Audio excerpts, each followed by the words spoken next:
कोल्हापूर महापालिकेनं आज सकाळी लुगडी ओळ ते बिंदू चौक या मार्गावर अतिक्रमण निर्मूलन मोहीम राबवली। मात्र या कारवाईवेळी महापालिकेनं भेदभाव केल्याचा आरोप काही व्यावसायिकांनी केलाय। ज्या व्यवसायांना राजकीय वरदहस्त आहे किंवा ज्यांचे महापालिका अधिकाऱ्यांशी लागेबांधे आहेत अशा दुकानांचं अतिक्रमण सोडून गोरगरिबांच्या अतिक्रमणावर हातोडा चालवल्याचा आरोप होतोय। त्यामुळे महापालिका आयुक्तांनी प्रत्यक्ष पाहणी करून निर्णय घ्यावा अशी मागणीही व्यावसायिकांनी केली आहे। कोल्हापूर महापालिकेनं आज सकाळी 7 वाजता लुगडी ओळ ते बिंदू चौक मार्गावर अतिक्रमण निर्मूलन मोहीम राबवली।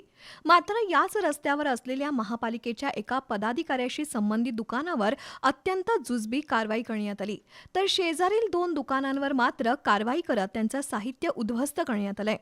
विशेष म्हणजे तिथून पुढच्या दुकानांवर महापालिकेच्या कर्मचाऱ्यांनी कसलीही कारवाई केली नाही। त्यानंतर एका दुकान गाळ्यामध्ये असलेलं चहाचं टेबल महापालिका कर्मचाऱ्यांनी उचलून नेलं।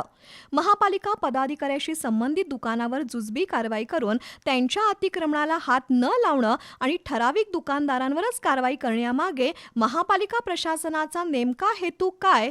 अतिक्रमण कारवाई सरसकट का होत नाही? त्यात भेदभाव करण्याचं कारण काय असा प्रश्न व्यावसायिकांनी विचारलाय। अतिक्रमण सगळ्यांची कारवाई सोडून फक्त 2 दुकानावर केलेली आहे। हे आयुक्तांचं सरांचं हे आहे का? आमचं घर पण म्हणजे वरती सगळं पाडून तोडून त्यांनी गेल्यात। फक्त हे 2 दुकानं आहेत ना, त्यांच्यावरच कारवाई केलेली आहे। बाकीचे सगळे दुकानं सोडलेले आहेत काय? का त्यांना ते म्हणजे फक्त हे 2 दुकानावर करा, बाकीचे सोडा, पुढची 4 दुकानावर करा, ते सोडा असं त्यांना सांगितलेलं आहे। आम्ही आमचा अतिक्रमणाचा विरोध नाही, पण करताना सरसकट सगळ्यांना करायला पाहिजे। ह्यामध्ये आमची तिघा सोडून बाकींना सोडलेलं आहे। ह्याचं कारण काय? ह्याचं मागचं कारण आम्हाला माहीत नाही। कारवाईमध्ये भेदभाव झालेला आहे। ह्याचा आम्हाला आयुक्त साहेबांनी कुठेतरी मदत द्यावी आम्हाला। एका अत्यंत गरीब चहावाल्याचं साहित्य आतील बाजूला असतानाही ते महापालिकेनं उचलून नेल्याबद्दल संबंधित महिलांनी तीव्र भावना व्यक्त केल्या। आमची गाडी गटराच्या आत होती, रोडच्या तिकडं काय संबंधच नाही। आताच गाडी आहे आणि गाडी न्यायचं काय संबंध आहे? कुणाचं नेलंय कुणाचं नाही, आमचंच न्यायचं काय संबंध आहे? आमची गाडी काय रोडच्या तिथं कायच नाही संबंध।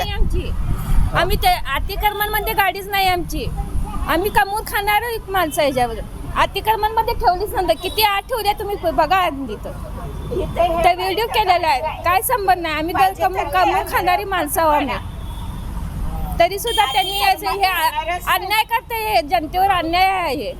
उच्च न्यायालयाच्या आदेशाची अंमलबजावणी केल्याचा केवळ दिखावा करण्यासाठी महापालिकेनं अतिक्रमण निर्मूलन कारवाई करू नये, तसंच नियमानुसार असलेलं साहित्य मनमानीपणे उचलू नये याकडे महापालिकेतील वरिष्ठ अधिकाऱ्यांनी लक्ष देणं गरजेचं आहे।